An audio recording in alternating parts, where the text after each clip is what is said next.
नमस्कार। आपको वो वायरल कॉमेडी स्केच तो याद ही होगा जिसमें एक नेताजी एक झालमुड़ी वाले का इंटरव्यू लेने की कोशिश करते हैं। आज हम उसी स्केच के पीछे की कहानी को समझने की कोशिश करेंगे।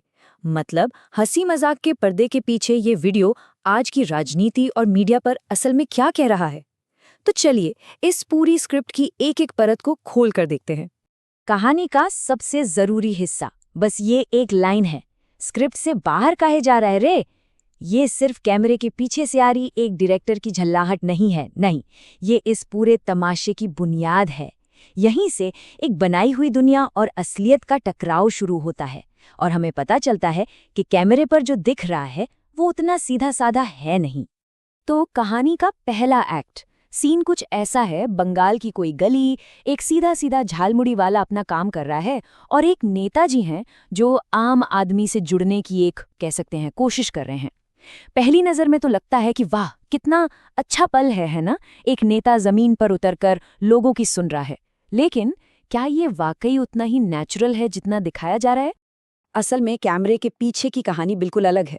ये कोई आम बातचीत नहीं, बल्कि बड़े ही सावधानी से तैयार किया गया एक पॉलिटिकल ड्रामा है। और इसका मकसद बिल्कुल साफ है, एक खास नैरेटिव बनाना, एक ऐसी कहानी गढ़ना जिसमें बंगाल को एक पिछड़ा परेशान हाल राज्य दिखाया जाए ताकि नेताजी और उनकी पार्टी को इसका सियासी फायदा मिल सके। और अब आता है दूसरा एक्ट, जहां से असली मजा शुरू होता है। यहाँ हम देखते हैं कि जब एक सोची समझी लिखी लिखाई स्क्रिप्ट का सामना जमीनी हकीकत से होता है तो होता क्या है।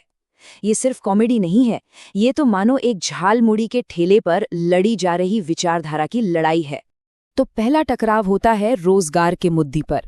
स्क्रिप्ट के हिसाब से झालमुड़ी वाले को कहना था कि यहाँ कोई काम धंधा नहीं है, बड़ी परेशानी है। लेकिन वो तो अपनी सच्चाई बोल देता है, बंगाल में कोई दिक्कत नहीं नेताजी, सुकून से यहाँ बना रहे हैं। बस इस एक लाइन ने नेताजी के पूरे नैरेटिव की हवा निकाल दी। स्क्रिप्ट एक तरफ रखी रह गई और जैसे ही सच्चाई कैमरे पे आती है डायरेक्टर का पारा चढ़ जाता है। उसकी ये चीख इस बात का पक्का सबूत है कि भाई ये कोई इंटरव्यू नहीं, ये तो एक नाटक चल रहा था। और हमारा झालमुड़ी वाला जो अनजाने में इस नाटक का हीरो बन गया था, अपना पार्ट ठीक से प्ले नहीं कर पा रहा था। लेकिन मामला यहीं नहीं रुकता। अगला मुद्दा उठाया जाता है सामाजिक माहौल का। स्क्रिप्ट में लिखा था कि यहाँ हिंदू मुस्लिम के बीच बहुत तनाव है, पर झालमुड़ी वाले के दिल से क्या निकलता है? भाईचारा पूरा है।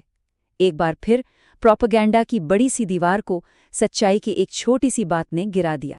सिलसिला जारी रहता है। तीसरा मुद्दा था पर्सनल फ्रीडम का, यानी निजी आज़ादी का। स्क्रिप्ट में ये भी था कि यहाँ लोगों को अपनी पसंद का खाना खाने में भी दिक्कत होती है, लेकिन हमारा झालमुड़ी वाला यहाँ भी सच बोलने से नहीं चूका। मांस मछली सब लोग आराम से खाते हैं। अब तक तो डायरेक्टर की हालत देखने लायक है। उसकी आवाज में गुस्सा कम और बेबसी ज्यादा सुनाई दे रही है। उसका पूरा प्लान जो उसने बड़ी मेहनत से बनाया था, ताश के पत्तों की तरह बिखर रहा था। और क्यों? क्योंकि एक आम आदमी अपनी सच्चाई को किसी स्क्रिप्ट के लिए बेचने को तैयार नहीं था। और यहीं से शुरू होता है तीसरा और आखिरी एक्ट। इसे सिर्फ एक ब्रेकडाउन कहना ठीक नहीं होगा, ये एक तरह का विद्रोह है।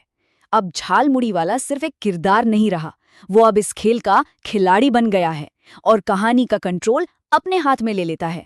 जब नेताजी शायद हालात को संभालने की एक आखिरी नाकाम कोशिश करते हुए उसे झालमुड़ी का दाम पूछते हैं, तो वो स्क्रिप्ट को हमेशा के लिए किनारे कर देता है।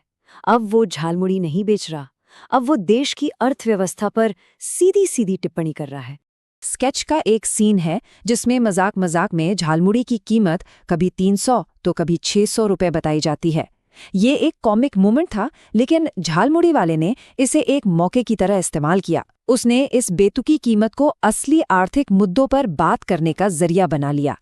और फिर वो अपना मास्टर स्ट्रोक चलता है। वो सीधे सीधे नेताजी की सरकार को महंगाई के लिए, गिरते रुपए और बढ़ते डॉलर के लिए जिम्मेदार ठहरा देता है।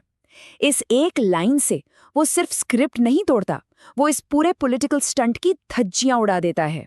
और इस पूरे तमाशे का अंत कैसे होता है? एक फटे हुए नोट के साथ। ये फटा हुआ नोट इस पूरे पॉलिटिकल ड्रामे का एकदम सटीक सिंबल है। सस्ता, दिखावटी और आखिर में किसी काम का नहीं। ये इस बात का सबूत है कि आप हर चीज खरीद सकते हैं शायद, लेकिन सच्चाई नहीं। तो सवाल ये उठता है कि क्या ये सिर्फ एक और फनी वीडियो था जिसे हम देखेंगे, शेयर करेंगे, हंसेंगे और फिर भूल जाएंगे, या इस हंसी के पीछे कोई गहरा मतलब भी छिपा है जो हमें आज के माहौल के बारे में कुछ जरूरी बातें सिखाता है। देखिए, इस स्केच की असली पंचलाइन झालमुड़ी की कीमत या डायरेक्टर का गुस्सा नहीं है। असली पंचलाइन तो ये है कि ये वीडियो बड़ी बेरहमी से उस तरीके का पर्दाफाश करता है जिससे पॉलिटिकल सच्चाई को बनाया जाता है, पैक किया जाता है और फिर जनता के सामने परोस दिया जाता है। तो ये सटायर हमें आखिर दिखाता क्या है? पहली बात, ये पॉलिटिकल ब्रांडिंग और आम लोगों की असल जिंदगी के बीच की गहरी खाई को दिखाता है। दूसरी बात, ये दिखाता है कि कैसे मीडिया को एक टूल की तरह इस्तेमाल करके गुस्सा और बंटवारा पैदा करने की कोशिश की जाती है। और सबसे ज़रूरी, ये उस सोच पर सवाल उठाता है कि आम लोग किसी भी लिखी लिखाई स्क्रिप्ट को आंख बंद करके मान लेंगे। और मजे की बात देखिए, उनका जो प्लान फेल हुआ ना, वो उनके असली प्लान से कहीं ज्यादा सच्चा और असरदार निकला। मतलब एक झूठी कहानी बेचने की कोशिश में उन्होंने अनजाने में अपनी ही पोल खोल दी। उन्होंने हमें ये दिखा दिया कि पर्दे के पीछे होता क्या है, और सच कहूं तो वो देखने में बहुत अच्छा नहीं है। तो आखिर में ये स्केच हमें एक बहुत ज़रूरी सवाल के साथ छोड़ जाता है। इस दुनिया में जहाँ हर तरफ से नैरेटिव की बौछार हो रही है, वहाँ हम असली और नकली में फ़र्क कैसे करें? ये हमें याद दिलाता है कि हमें हमेशा स्क्रिप्ट को पहचानने की कोशिश करनी चाहिए और उस आवाज़ पर ध्यान देना चाहिए जो स्क्रिप्ट से बाहर जाकर बोल रही है, क्योंकि अक्सर सच्चाई वहीं छिपी होती है।